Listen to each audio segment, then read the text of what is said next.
चंदन प्रेमी की आवाज में गाना सुनी रिमिक्स। इसका सनम दा दिल कई धोखा शर्म शा नजर झुक गेले सब दिन जे धड़कन बन का दिल में रहे छल इरादा वकर बदल गेले प्रीतिया लगा के सपनवा दिखा के प्रीतिया लगा के सपनवा दिखा के धोखा किया दै छै कियो धोखा किया दै छै कियो अपना बना के प्रीतिया लगा के सपनवा दिखा के दिल तोड़ दै छै किया दिल तोड़ दै छै किया दिल शा लगा के प्रीतिया लगा के सपनवा दिखा के प्रीतिया लगा के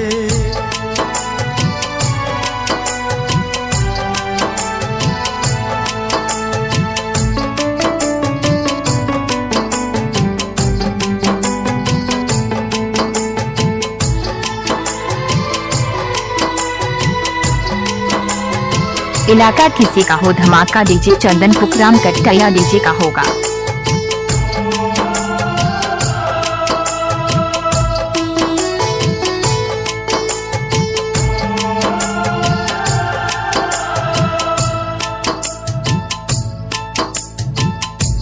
आशिक के दिल ने बाजारक खिलौना बहिया करने हजारक बिछौना। चंदन प्रेमी की आवाज में गाना सुनी रिमिक्स। हो आशिक के दिल ने बाजारक खिलौना बहिया करने हजारक बिछौना।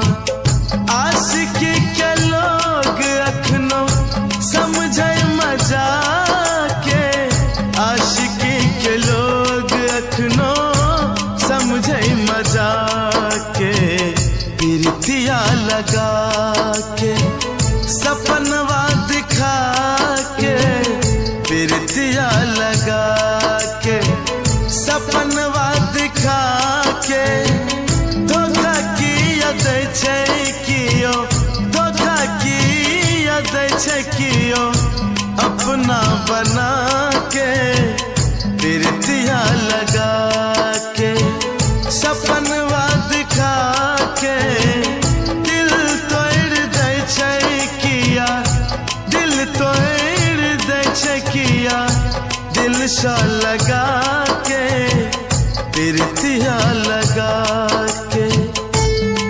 डीजे चंदन का मोबाइल नंबर संपर्क करें 62 029 96 512।